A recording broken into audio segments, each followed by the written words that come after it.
Olá, irmãos, graça e paz, tudo bem com você? Espero que essa palavra chegue até você com força, com precisão, que a presença de Deus seja sobre o seu coração, seja sobre a sua vida, que você perceba que hoje nesse estudo Deus vai ministrar o seu coração, Deus vai falar com você, Deus tem uma palavra poderosa ao seu coração e eu espero que nesse estudo a própria presença manifestada de Deus seja sobre o seu entendimento, que haja abertura do seu entendimento no nome de Jesus. Nós estamos no nosso circuito bíblico e no estudo nós seguimos o circuito bíblico. Nós vamos conversar hoje sobre a semana 30. Essa é a nossa conversa. E hoje eu quero conversar com vocês sobre terminar bem. Como assim terminar bem? Irmãos, olha, é muito apaixonante você se encontrar com Deus, se encontrar com Jesus e, diante das circunstâncias mais difíceis da vida, você perceber saída em Deus. Isso é começar bem, começamos bem. Mas aí nós temos uma longa trajetória de vida até terminar a carreira, como Paulo diz, para guardar a fé, terminou a carreira, guardou a fé. Nós temos uma longa jornada, é sobre o fim dessa jornada que eu quero conversar com você e pedir a sua atenção nesses próximos minutos. Mas antes, eu quero que você, por gentileza, ore comigo, pedindo a graça e o favor de Deus para esse tempo juntos. Vamos orar? Senhor Deus, eu agradeço a sua presença, eu agradeço o seu favor, eu sou muito agradecido porque o Senhor nos ama desde antes, quando a gente nem te amava, a gente nem se importava com o Senhor, a gente nem reconhecia Jesus como nosso Senhor, o Senhor já nos amava. Muito obrigado por essa manifestação graciosa de amor. Obrigado porque o Senhor nos alcança, nos alcançou. Obrigado por estar disponível para que a gente recorra ao Senhor. E hoje, Pai, hoje, de maneira muito especial, fala com a gente. Nos ajuda a ter consciência de como é terminar bem a carreira com o Senhor. Pai, que sim, sejam bons dias de início de carreira, mas o fim, que a gente esteja focado lá no final, como que a gente vai terminar. Nos ajuda, Senhor, nos traga entendimento, abra os nossos olhos, abra os nossos sentidos para que a gente perceba o Senhor. Eu oro, Pai, confiado em Ti, agradecido no seu santo e poderoso nome, no nome de Jesus. Amém. Amém. Irmãos, vamos lá. Abre aí a sua Bíblia, por favor. Acesse a sua Bíblia. 2 Crônicas, capítulo 16. Eu vou falar sobre o rei Asa. O rei Asa, você vai acompanhar a história dele a partir do capítulo 14. E você vai ver que ele foi um homem, um rei, o rei de Judá. Ele foi um rei aprovado por Deus. Livro de Crônicas é um livro que você dá uma canseira, né? Você vê um monte de reis que supostamente deveriam seguir a Deus, fazer as coisas segundo os mandamentos de Deus, mas escolheram andar por caminhos tortos. E você sempre vai ver nos relatos dos reis qual era o nome do rei, com quantos anos ele assumiu, quanto tempo ele reinou, e se ele era aprovado ou reprovado pelo Senhor. O rei Asa, aqui, ele era aprovado. Ele foi aprovado por Deus. Ele fez um monte de coisas. Ele arrebentou. Ele foi bem pra caramba. Ele assumiu bem jovem já começou a fazer um monte de coisas em nome de Deus, para a glória de Deus. Ele destruiu os altares idólatras, ele consagrou o povo, voltou a oferecer sacrifícios e holocaustos a Deus, restaurou a adoração a Deus. Rei Asa estava bombando, ele reformou toda a estrutura do povo. Ele estava indo bem pra caramba. E aí chegamos então ao capítulo 16. Capítulo 16 de 2 Crônicas são os últimos anos do rei Asa. Repito, são os últimos anos do rei Asa. E a gente vai falar sobre terminar bem, beleza? Então, ele começou bem. Vamos ver, então, os seus últimos dias. Versículo 1. No 36º ano do reinado de Asa, Baasa, rei de Israel, invadiu Judá e fortificou Ramá, para que ninguém pudesse entrar no território de Asa, rei de Judá, nem sair de lá. Então Asa juntou a prata e o ouro do tesouro do templo do Senhor e do seu próprio palácio e os enviou a Ben-Hadad, rei da Síria, que governava em Damasco, com uma mensagem que dizia, a mensagem eu não preciso ler a mensagem, eu vou dizer a mensagem para você olha, rei da Síria, aqui está complicado, eu preciso de ajuda para derrotar o rei Baasa de Israel. Então, vou te dar esse monte de dinheiro e você quebra o meu galho, faz essa batalha por mim. E o resultado foi que o rei da Síria, gostou demais da proposta, ficou com o dinheiro que o rei Asa tirou do templo de Deus e do seu próprio palácio para dar para o rei da Síria. E ele foi e derrotou o rei de Israel. Ou seja, Asa foi vitorioso no plano que ele teve, pedindo ajuda para o rei da Síria. Chegando no versículo 7, você vê algo importante aqui. Vamos lá? Versículo 7. Naquela época, o vidente Hanani foi dizer a Asa, rei de Judá, presta atenção, por você ter pedido ajuda ao rei da Síria e não ao Senhor, ao seu Deus, o exército do rei da Síria escapou de suas mãos. Por causa dos etíopes, por acaso os etíopes e os líbios não eram um exército poderoso, com grande multidão de carros e cavalos? Contudo, quando você pediu ajuda ao Senhor, ele os entregou em suas mãos. Pois os olhos do Senhor estão atentos sobre a terra para fortalecer aqueles que lhe dedicam totalmente o coração. Essa palavra é importante. Para aqueles que lhe dedicam totalmente o coração. Nisso você cometeu uma loucura. De agora em diante, terá que enfrentar guerras. Asa irritou-se contra o vidente. Por causa disso, ficou tão indignado que mandou prendê-lo. Nessa época, Asa oprimiu brutalmente alguns do povo. Os demais acontecimentos do reinado de Asa, do início ao fim, estão escritos nos registros históricos dos reis de Judá e de Israel.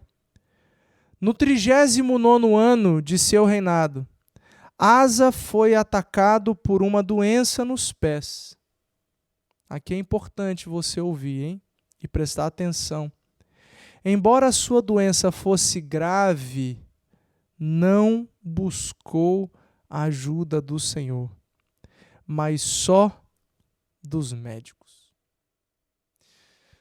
Irmãos, temos algumas coisas na vida de Asa que a gente precisa prestar atenção para questionar se não há um padrão humano, um padrão completamente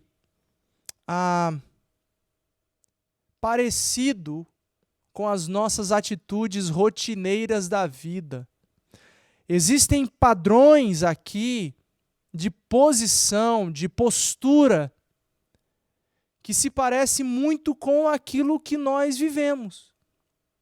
muitos de nós vivemos. Vamos lá, primeiro que Asa, ele começou muito bem. Ele foi o rei de Judá que, dentre poucos, foi aprovado por Deus naquilo que ele se propôs a fazer como rei.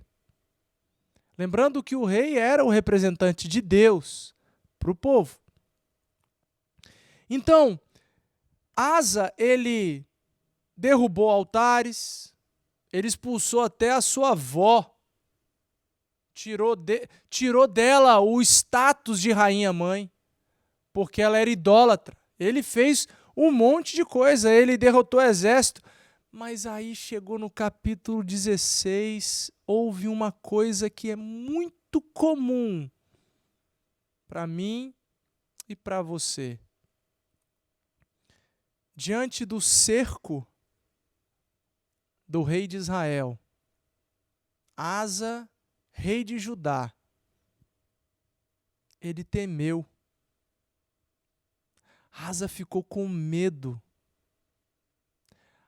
Asa, por algum motivo, ele se sentiu sozinho e aí ele queria resolver os seus problemas.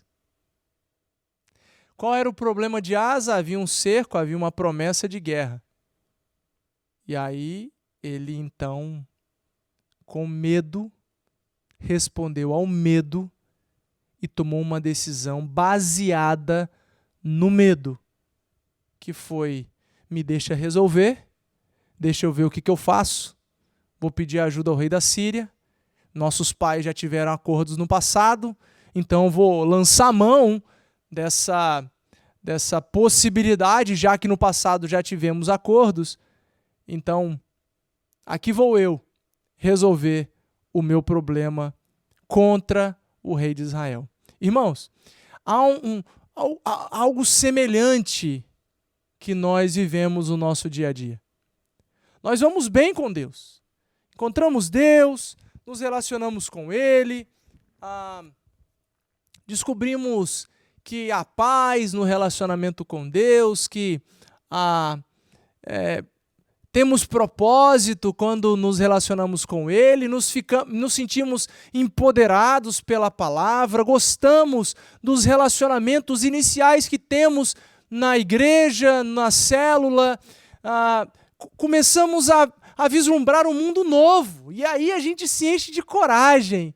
E aí começamos a romper, começamos a nos posicionar diante da vida, diante dos altares idólatras. A gente derruba os altares idólatras e eles necessariamente, no contexto que vivemos, não é somente, nunca é alguma coisa física, uma estátua. Não. Altares do nosso coração, deuses que estabelecemos para nós, o dinheiro, o cônjuge, o filho, deuses que a gente estabelece como prioridade na nossa vida. Mas aqui no início, quando nos aproximamos de Deus e reconhecemos Deus, a gente fica cheio de coragem, a gente começa a varrer tudo isso para fora e tirar da nossa vida. E o tempo vai passando. O tempo vai passando e aquilo que era uma chama ardente, muitas vezes começa a entrar num ritmo normal da vida. E aí, eu, ao invés de viver uma chama viva, acesa, eu começo sem perceber direito, começo a viver uma rotina religiosa, onde eu começo a dizer para mim mesmo que o que importa não é o íntimo do meu coração, aquilo que eu faço eu e Deus, mas aquilo que eu vou fazendo para cumprir os checklists da religião. Eu preciso fazer alguma coisa aqui, eu preciso dar o meu dízimo, eu preciso ir na igreja, eu preciso... E aí eu começo a distanciar o Deus do relacionamento, o Deus da Bíblia, da minha vida. E começo a imaginar que Deus não é aquele que eu tive experiências lá no início da minha trajetória. Ele não é aquilo tudo lá. Ele é essa vida comum, que a gente vive uma vida meio apática, meio estranha, onde eu posso viver do jeito que eu quiser viver. Eu posso tomar as minhas próprias decisões, eu posso responder aos meus próprios desejos e anseios. Afinal de contas, eu garanti o céu, né? Eu sou crente, então Deus me ama, Deus é misericordioso e eu vou vivendo assim. Eu vou vivendo meio mais ou menos, sabe? E aí eu fico lembrando da pessoa corajosa que eu era do início e fico querendo voltar naquele lugar, mas só fico naquele saudosismo mesmo, de querer aquela experiência lá. Eu não quero uma nova, eu quero aquela que eu tive. E aí a gente nunca sai do lugar e fica nesse marasmo, nesse lugar estranho. Asa, o rei de Judá, ele foi muito bem no início. Ele foi um homem temente a Deus, um homem que buscou a Deus, um homem que foi aprovado por Deus, mas no final ele teve medo. A gente só tem medo de alguma coisa quando nos reconhecemos pequenos diante delas. E, irmãos, se nós estamos completamente apegados a Deus, como o texto aqui à frente que eu vou citar, que eu já li, versículo 9, que fala, estamos totalmente apegados, dedicados a Deus, eu não me enxergo por mim mesmo. Eu enxergo na minha frente o Senhor Deus Todo-Poderoso, Rei dos Reis, Senhor dos Senhores, Senhor dos Exércitos, o leão da tribo de Judá. Eu não enxergo mais a mim mesmo, mas esse grandão na minha frente. Esse poderoso na minha frente. Então, se está na minha frente esse poderoso Deus, a quem temerei? De quem terei medo? Porque nada pode me separar do amor de Deus. Nem a morte, nem a vida, nem anjos, nem demônios, nem potestades, principados, nem o hoje, nem o amanhã, nada pode me separar. Então eu vou temer de quê? Eu vou ter medo de quê? Agora, nós tememos, ficamos amedrontados, nós buscamos resolver as coisas quando estamos resolvendo tudo sozinhos. Quando estamos resolvendo na força do nosso braço, na potência da nossa força, vimos um exército grande à nossa frente, vimos uma situação que eu definitivamente não sei resolver, aí eu começo a temer. E como eu estou sozinho, como eu estou temendo, eu não percebo que o poderoso, o grande eu sou, o Senhor da minha vida está na minha frente, eu estou sozinho, eu me enxergo sozinho, eu começo a olhar para os lados e tentar encontrar possibilidades para eu poder sair dessa situação. E diante do medo eu vou resolver isso, eu vou tomar uma decisão para sair desse lugar. E aí eu faço besteira. Eu cometo erros graves. Eu me associo com gente que eu não posso me associar. Eu começo a pedir conselhos em lugares que eu não posso me aconselhar. Eu começo a abrir o meu coração para gente que não pode me ouvir. Para gente que não tem sabedoria, maturidade para ouvir do meu coração. Porque eu estou com medo, eu paro de olhar para cima. Eu paro de reconhecer quem é Deus e quem eu sou nele. Ei, olha quem eu sou. Por que eu estou com medo? Eu sou filho do Deus Altíssimo, o Senhor Todo-Poderoso, o Rei dos Reis. Aquele que era, que é e que há de vir. Ele é o alfa e o ômega, o princípio e o fim. Eu estou com medo do quê? Eu vou recorrer a quem? Para quem iremos nós, Senhor Jesus, se só o Senhor é quem tem palavra de vida eterna? Pedro reconheceu isso pelo Espírito. O mesmo Espírito que estava sobre Pedro está sobre nós.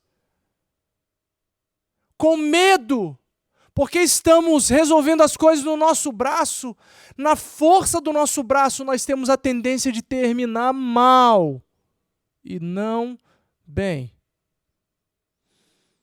Porque vamos tomar decisões estratégicas baseadas no medo e não no Senhor Deus. Não basearemos as nossas decisões, os nossos pedidos de ajuda aí em Deus. Não estamos.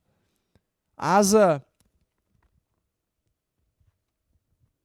pegou o que não era dele por causa do medo. Ele pegou o dinheiro, os tesouros do templo do Senhor, não era dele.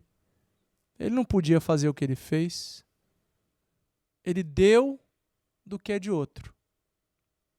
Com medo, resolvendo as coisas na força do nosso braço, nós cometemos erros semelhantes.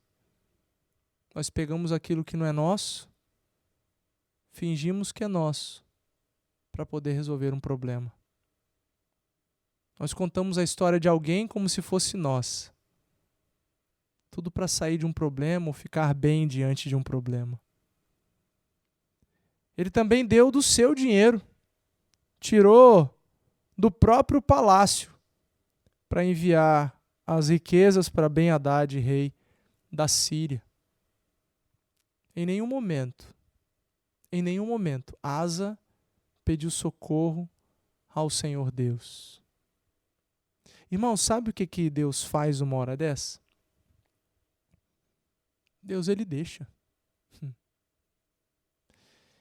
Porque não é de uma hora para outra que isso aconteceu. Obviamente, o texto bíblico não tem como trazer todos os pormenores da vida e da pessoalidade do rei Asa. Mas provavelmente, Asa foi se distanciando de Deus.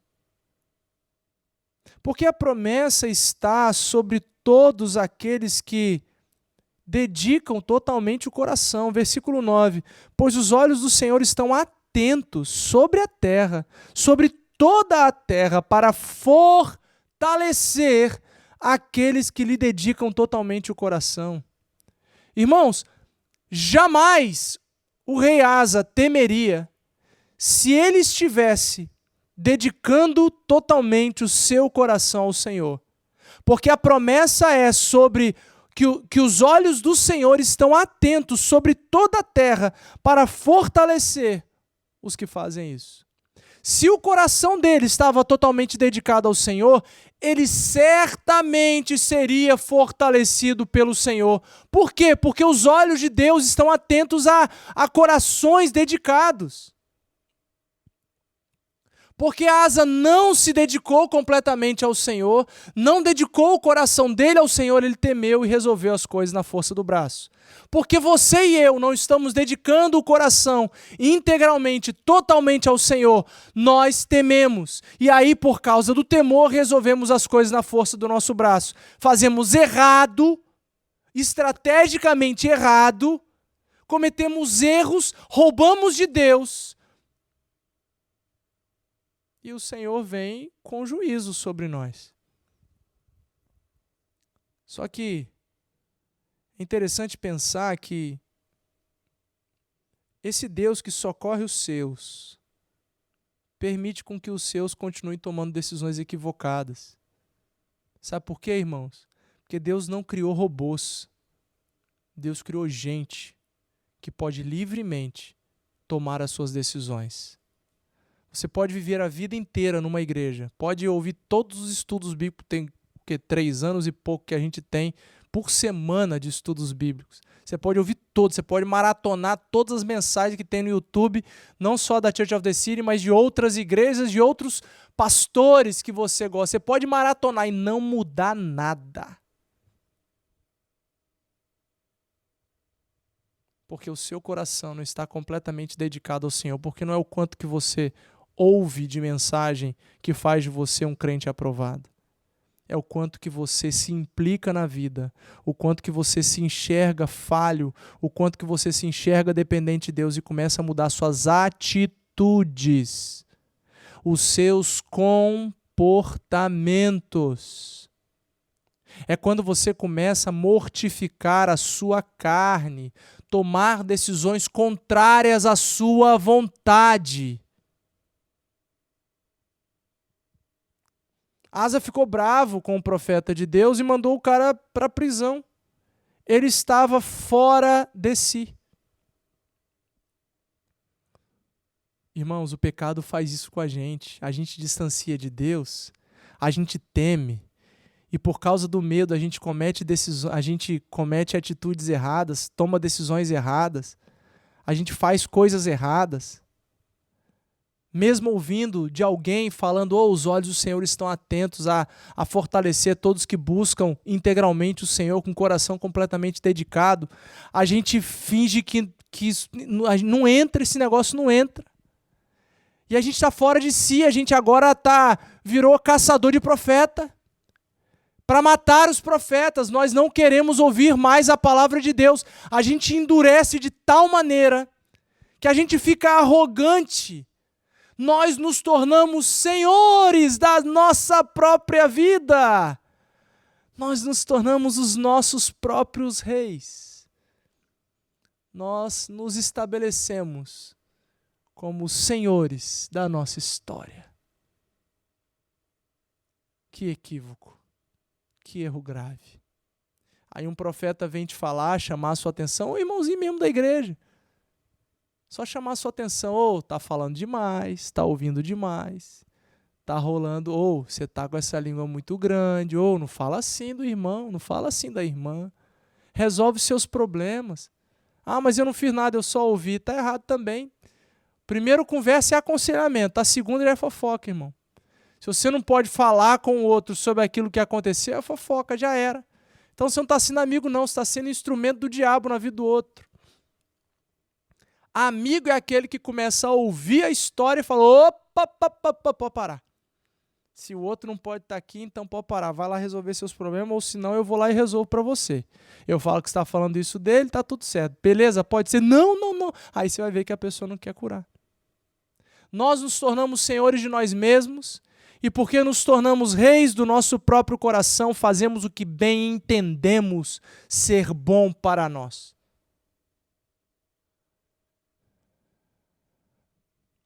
Começamos a oprimir as pessoas, como Asa fez, versículo 10. Não só prendeu o profeta, mas oprimiu brutalmente alguns do povo. Não é como a gente começa, irmãos. Não é como você e eu começamos essa trajetória com Deus, é como nós terminamos. É sobre terminar bem. O cúmulo do absurdo é quando Asa é acometido de uma doença grave no pé. E aí, mesmo sendo grave, ele não buscou a ajuda de Deus. Ele disse só para os médicos, resolva o meu problema. E morreu.